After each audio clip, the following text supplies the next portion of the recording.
The Bay Area's rock station, 107.7 The Bone. I have Brian Posehn in the studio with me. He's going to be performing at Cobb's tonight through Sunday. Tickets are on sale now at livenation.com. And Brian, a lot of people don't know that you are a Bay Area native. Because, I mean, you've been living in L.A. for a while now, but... Yeah, but I basically started stand-up. Well, I started stand-up in Sacramento, but I feel like I got funny living, if you can call it that, living in San Francisco. This town is so great, and it just, had a great scene in the early 90s and lived with a bunch of other funny guys. And I lived here for about 4 years and going on at, Cobb's, and back when there was an improv on Mason and Geary and all that, So you were living in the Bay Area when you decided to become a comedian? Yeah. Well, and like I said, I grew up in Sonoma, but there was nothing to do up there. So I spent a lot of time in the early, mid-'80s coming down here to see shows. I was a metal kid, so I was seeing shows at the Stone and the Mab and all those places. So Sonoma is pretty much just famous for having those chickens in Town Square, right? Is there much else that goes on there? I think they have wine also and cheese, maybe? Yes, you're right. They do have the cheese company. Yeah, Sonoma Jack, yeah. I think that's it. That's it? Yeah, and sadness. Sadness.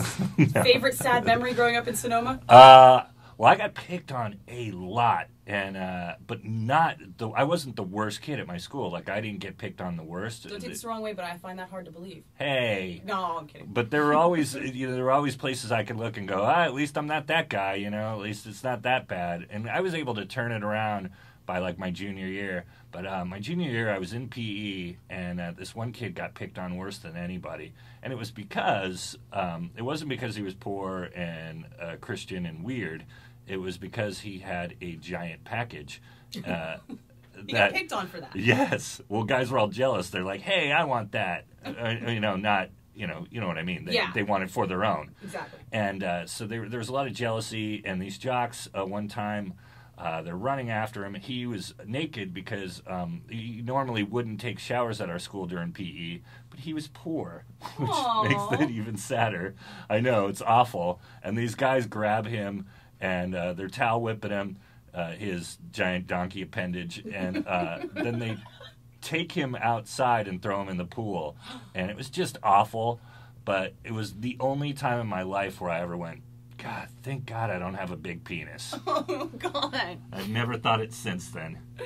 Well, and speaking of your penis, you put a son out of it, and one of the big jokes you had so sweet. Was how you were never going to have kids, and if you ever became one of those obnoxious parents, right, somebody was supposed to punch you and punch your baby. Well, yeah, no, I used to say, if I ever become a dad and you see me on stage going, my baby came from heaven and he's made of muffins, I would say, if I ever do that, I want you to punch my baby. And now I have an actual living baby, and he's awesome, and I would like for him to remain unpunched for as long as possible. I know having my genes, that's not going to work out for him. But you do want to try and put that out there if you can prevent punching your baby. Yeah. No, I'm ready to defend him, too. Like, I've got him hanging out in a Baby Bjorn all day, and I'm swinging a baseball bat, so you can try to punch him, but good luck. You're like zombie apocalypse dad. Yes, exactly. And so now it's weird, like... How do I I can't wait to, turn my kid onto the stuff I love, Because he's 2, but so you can't really play Slayer and Night of the Living Dead for him yet, although I do. You have to work up for that. Right? Yeah. They don't really love black and white, at age 2. But the thing I can't wait is Weird Al. I'm a huge Weird Al fan. I don't know if you go that deep. Do you like Weird Al at all? I met Weird Al at a Ramones show. Oh, nice. Awesome. That's cool that he's a Ramones fan. Huge Ramones fan. But I love Weird Al, and I can't wait to play him for my kid. But then the thing is, what context do you play it in? Because I love all the parody stuff. And do I play the originals first? Do I go, hey, buddy, this is a band called Queen, Freddie Mercury, Brian May, kick-ass band. Not their best song, Another One Bites the Dust. But here's Weird Al's hilarious version, Another One Rides the Bus. Or do I present all Weird Al music like it's all completely original?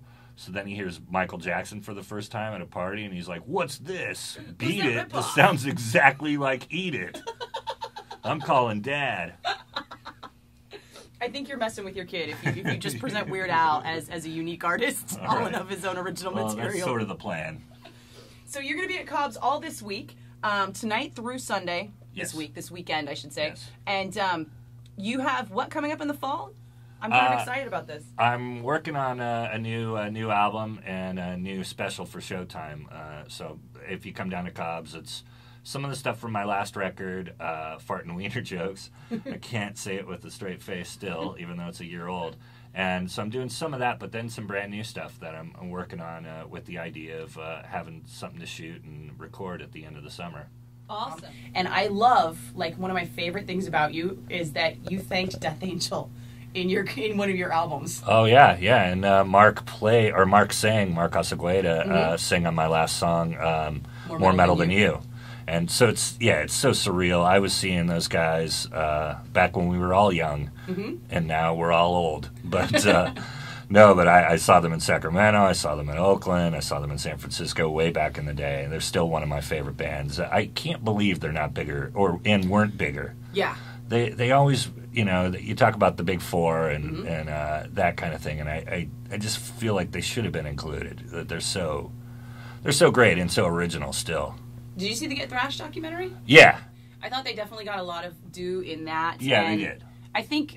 But people outside of the thrash world don't really know them. People that know Megadeth and know those other names have never heard Death Angel. And in all honesty, Testament and Exodus get a huge amount of respect worldwide. Right. And Death Angel, they kind of are like, it's not that they don't respect them. It's right. just that they're not considered as popular as on that level. And I love Testament and Exodus. I mean, those bands are both amazing too. I love all that stuff. I feel like we should have our own Bay Area Big Four, and it would be Exodus, Testament, Death Angel, and then we would have to fight between Forbidden and Violence, I think. Right.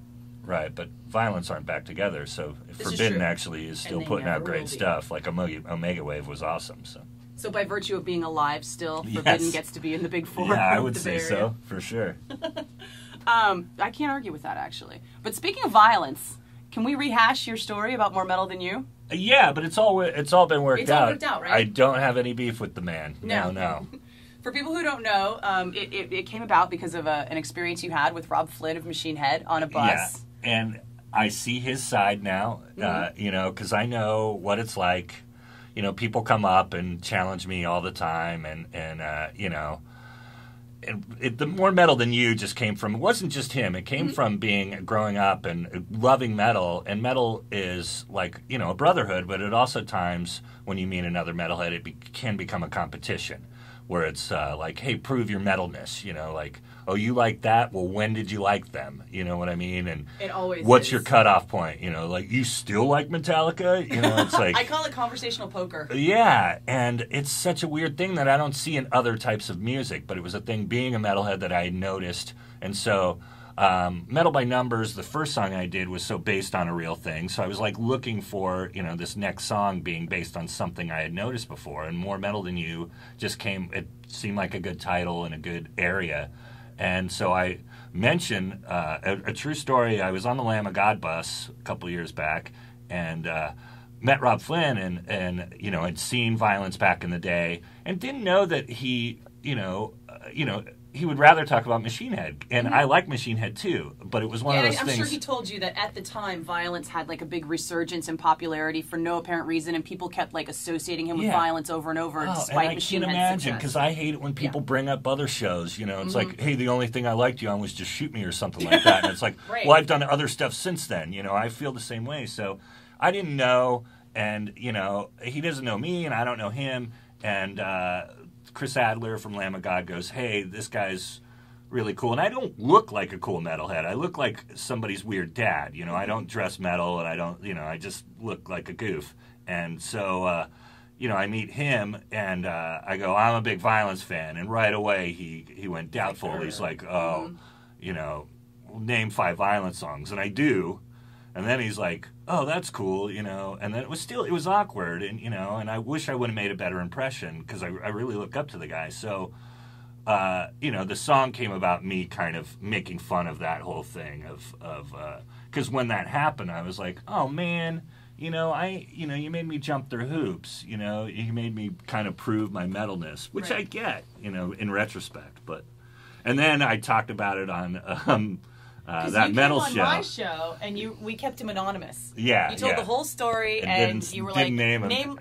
nameless musician. Right, and then on that metal show, they made me name him. So then he heard about it, and he wasn't happy, and he's, a scary dude. So it came to, Scotty Ian got in the middle of it, thankfully. Like, he knew that I knew Scott really well, from Anthrax, obviously, and so he contacted Scott and asked for my number so we could squash it, and it was really kind of, it just felt like such a high school moment. I'm on the phone, and I'm like, no, dude, I didn't mean anything. Mr. Bully, Mr. Tough Guy. And it worked out, and now I hopefully he respects me. We exchanged. He got my last record and thought it was really funny, and obviously I love Machine Head, and he sent me a nice copy of The Blackening, which I already had, but like the one with the DVD, and we've squashed it, so it's really cool. And and I also knew Phil Demmel, so it was weird of, hey, dude, you kind of pissed off our singer, Well, because I think I saw that. That was at Golden Gods, right? Yeah. And Phil called Rob on the carpet or something? I don't know. I don't know that part of it, okay. But I just bumped into Phil there, and then, and he was like, well, dude, you got to squash this, and I did. And I'm glad I did, because, I don't want any enemies, especially a guy like that, You don't want the Bay Area beatdown. Right. Well, no, it's not even that. It's just I really respect the guy, and that, it wasn't anything other than that, I want to ask you, because you have been a metalhead all your life, you love all this heavy music. What are you liking right now in the metal scene? A bunch of Metal Blade stuff, actually. Ghost, I really dig. Have you heard them? They got kind of a Merciful Fate, Blue Oyster Cult kind of thing. That's a strange combination. Yeah. Well, it's just like traditional metal. There's no breakdowns. There's no. Yeah, and there's no Cookie Monster. None of the modern trappings of metal. It's really old school and spooky, actually. I'm a little tired of Cookie Monster. Yeah, me too. Unless that's I'm not wholly against it. It can be done. I like the people that originated it still, but if you're 15 and starting a band and you're doing that, I probably don't want to hear you. But yeah, Ghost is really worth checking out because it's actually spooky. You remember how when you first heard Merciful Fate records and you're like, should I be listening to this? Like, in the 80s, you thought that satanic thing was kind of real. Yeah, you weren't sure. Am I being possessed by this music? It was like a Santa Claus thing where you're a kid and you're like, maybe this Santa Claus thing isn't real, and you're like, but maybe it is.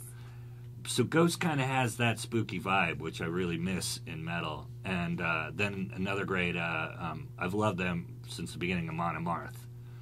They're playing soon. Got a little bit of Viking in me, so I always will be partial to Viking metal. It's just that being on a big ship and going to conquer somebody. It's you can relate. Yeah, somewhere in your sort DNA. of. Yeah. But it's kick ass, and I love that. And then you were telling me earlier off the air about Killing Machine? No. Who was it you were talking about just? Oh, God. Who am I else? Oh, I don't even remember who we were talking about. Revocation I'm really digging. Yeah. I like their last record I've been playing still all the time, and looking forward to the new stuff. And then Red Fang I really dig. Yeah. More of a stoner metal Mayhem. thing, but yeah, they're really great. I love their video. Have you seen it? I did their new video, but I think you're talking about Prehistoric Dog. Yeah, I really like that. Yeah, that was priceless. Just a bunch of guys drinking beer and playing metal. There's what's not to like. But since you had the album Nerd Rage, I think Nerd Revenge would be a topic that would resonate with you. Right, for sure. Did you know there was another heavy metal comedian? I think there's a couple of them now. Is there more than one? Yeah. At first I thought it was just you, because who else could get away with that? Right, it's really hard to do. There's a British guy. I can't remember. There's an Australian guy. Yeah, I was in Australia last week, and we went to go see him, but then we ended up missing him. And then Steve Hughes, I think is his name. Right, yeah, that's the guy I'm thinking of. Okay. And then Don Jameson, and the two guys from the Metal Show, Jim Florentine. They both can claim metal cred too. Do they do metal jokes though? Because I got the feeling that they did. I don't know that much. Yeah, no, I don't think they go deep like I do. Or I know Steve's stuff is more about being a metalhead than actually, like I do. I joke about Slayer and your joke Slayer about. Joke is priceless. Oh, thanks. But not, the fun thing about that, the thing I say is it's, you can make any gay act not gay by saying the name Slayer out loud. And sometimes Slayer fans get mad at me. Like, Slayer fans don't... They don't get it? Yeah, we're not always known for having the best sense of humor, Slayer fans. But they could be some serious dudes. So sometimes guys will come up and go, hey, man, Slayer's not gay. Slayer's not gay. And I'm like, well, you're not listening. Yeah, that's the whole point to the joke, is how not gay Slayer is. Yeah, you want me to hold your hand and walk you through it, but you'll think that's gay if I hold your hand. So... maybe they're gamers and you can tell them that Slayer is like the anti-gay bomb that, eradicates all gay on the game for 15 minutes or something.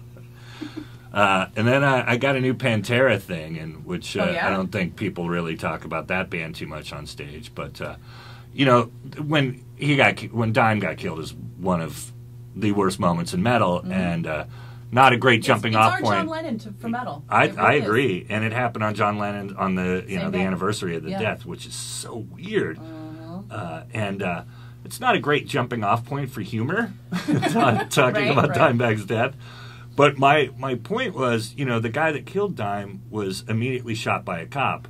And I think that's the best possible thing that could have happened to that guy. Because if he wound up in prison, you think Pantera fans are sketchy outside of prison? Right? Imagine the guy in prison who never got to see Pantera because he killed his stepdad because his stepdad wouldn't let him go to a Pantera concert. And now he's been in prison for 20 years like, Pantera. And then he hears about this guy coming in, this new meat that killed Dime. That guy, I can't even say exactly what I say in the joke, but he would have carved a hole in him. And bad things would have happened. Yes. Long, torturous, bad things. While he sang the lyrics to 5 Minutes Alone, just screaming at the guy. See, I love that you can actually still tell metal jokes and have them be funny to people who aren't metal as well. Oh, thanks. Because you have an extensive non-metal career. Yeah, but it's hard because I've walked this line. I never want to be just the metal comedian because I think I'm way more than that. But it's something I love, so I love talking about it. I mean, my whole act is based on me just talking about the things that I want to talk about. My reflecting on my life, and metal's such a big part of that. But I feel like I do it in a way that, when I talk about Slayer, I kind of hold the audience's hand and say, hey, if you're not familiar with them, they're the biggest thing in metal. They're the most metal, and I kind of present the whole thing, Oh, which reminds me, are you going to the Big 4 show? Oh, for sure. Indio, California. Yeah, it's where they have Coachella. I'm going down for it, totally. And I'm hearing that Gary Holt is going to still be doing guitar because Jeff Hanneman needs longer time to recover. Yeah, man, that whole thing. What a crazy story. Did you see Spiders are no joke. Yeah.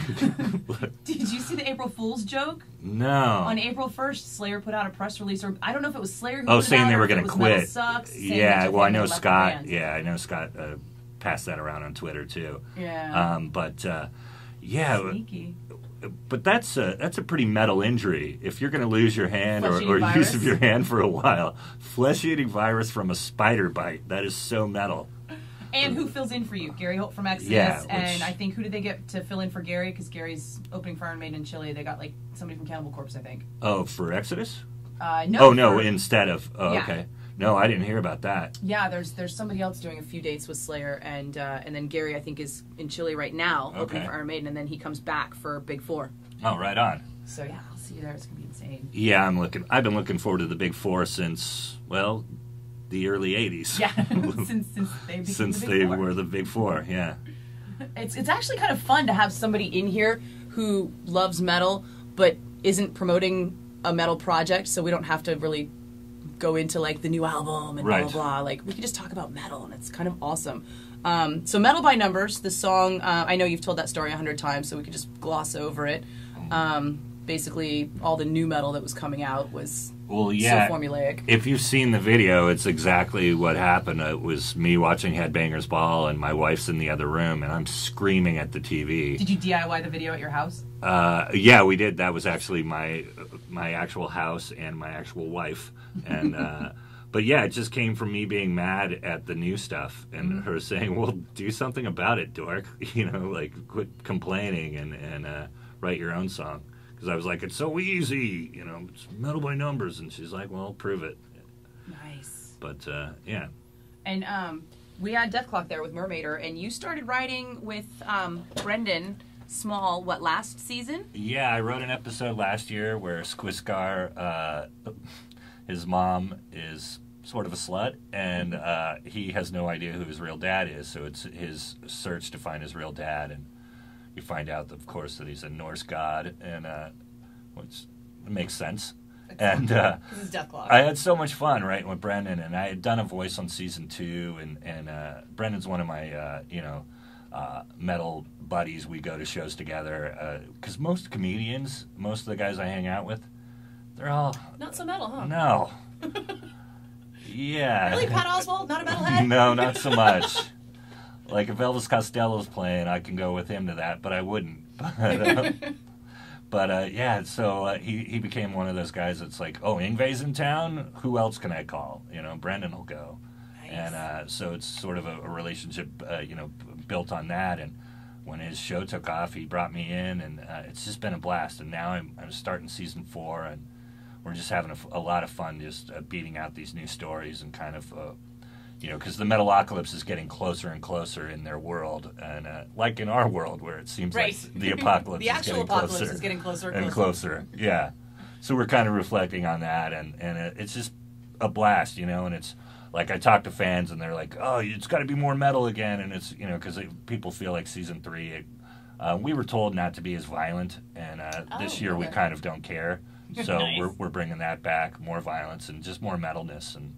All around. It's funny because from an inside industry standpoint, you can see where there have been like a lot of massaging on the show here and there, the 15 minutes to 30 minutes to back and forth, and whatever Brendan's had to do to keep the integrity of the show, he's done so well, because I don't think the average audience person can tell that anything like that has happened. We're back to 15. We're back to really quick, short stories, 2 stories told in like 15 minutes, the big A story, and then a B, like kind of joke runner. And it's just more streamlined, and the stories are just more brutal and more, funnier. So do you and Brendan sit and like riff an episode out together, or do you bring him one and go, here's this one? Well, it's myself and Brendan and 4 other writers in the room, and so we're all, building. First, he wanted to build the world and tell us, like, because it's all in his brain, and he's just getting it out. So he's telling us where he wants this season to go, and then we kind of help form that into episodes. And then he likes having me there because the rest of the guys are just writers, but then and he'll even say to the other writers, like, don't worry about the metalness, because Brian and I will bring that, we'll do you write the funny, we'll metal it up. Yeah. Awesome. So do because we had some problems last year with it coming out in bits and pieces and not being like a traditional season. Is that going to happen this year? We're going to get like a full season at once, do you think? I think what'll happen is you'll get 6 episodes, and then we'll go down for a little bit, and then the other 5 will come out. We're doing 12. I thought we were doing 11, but we're doing a full 12. So cool. I think it will still be split, though. It'll Tour? be 6 and 6. I don't know, man. That poor guy. It's so hard busy. just making that show and then writing all the music for it, and he's also doing a solo record. That's and then trying to get the actual band together. Yeah, and those guys all have other bands. Right. It's Gene Hoglan has got other things to do, so it's kind of all about getting everybody on board. I'm gonna cross my fingers on that because I love that show live as much as I love the cartoon. Well, Exodus, so easy to talk about, Bay Area metal. Now, since you live in LA and you tour constantly playing comedy clubs, how often do you get to see shows? It's tough. I sort of have to make time when I'm home, and then I'll sometimes I'll just be home for one day and a band I like is playing, and it's like, oh God, do I leave the kid or do I go be metal? And it's tough. And then, but sometimes it'll work out. Like I just got to see this band Torch actually in Florida. I did a gig and then they were playing like right next door, so that sometimes it works out. But I miss a lot of my favorite bands all the time. How old do you think your kid's going to have to be before you can take him to shows? I don't know. 6, 10? Yeah, I've seen kids younger than that. I mean, if Rush is still around when he's 4, I think he's going to have to go to a Rush show. Yes, yeah. If Rush is still around. Well, no, but I mean, if they're Rush still... Rush is about to become the Keith Richards. Right, but if they're still performing 2 years from now, I always get the feeling that they're about to, take a break. But I hope that's not true. They've kind of been saying that, though, for the last, 15 years. They're still one of my all-time favorites. And, I think that would be, a nice bridge for him to then play heavier stuff. Mm-hmm. You know what I mean? Get him into that and then go, then okay, now we can go deeper, But those are my roots. It's like AC/DC and Rush, and then I found everything else. Right. Me too. So I'd kind of like to play that stuff first. You know, do it the real way instead of going, hey, here's Black Dahlia Murder. You know what I mean? And him, yeah. Oh, so what were about the last couple of big memorable concerts that you did get to see? Stuff that was really awesome. Forbidden came through town, and I went. They were at was it the Whiskey or Roxy? I think they did play the Whiskey. Oh, the Key Club. Oh yeah, Key Club, right? Yeah, and went over. No, actually, it was the Roxy, which is whichever one's next to the Rainbow. Yeah, that's the Roxy. Oh, okay. And they were amazing, and it's just so great to see them back, and Russ, still having a powerful voice. Do you guys redhead bond? Yeah, man, for sure. That was one. I just got to see the Damn Things. Scotty Ian's new band. They played the House of Blues the other night, opening for Volbeat, and nice.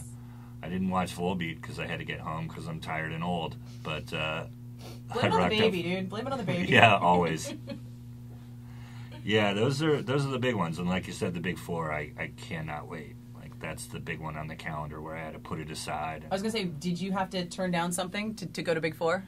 Well, no, but I had to let my team know. My team, you have a team. But that was awesomely douchey. It was so gross. But no, I had to let separate couple people, right. Manager and agent, put this on the calendar. I can't do anything that weekend, and I don't even tell them what it is because they'll go, "Wait, you're turning down money to go to a metal show?" Yes, yes, I have priorities. That's how metal you are. Yeah, that's why we forget how big time you are, because right. You are so metal. Right, until I say something douchey like my team. My team. Thank you so much for coming in with me. Thanks for having me. Last minute metal thoughts for the Bay Area? Put on the spot. Nope. Stay metal. Nope.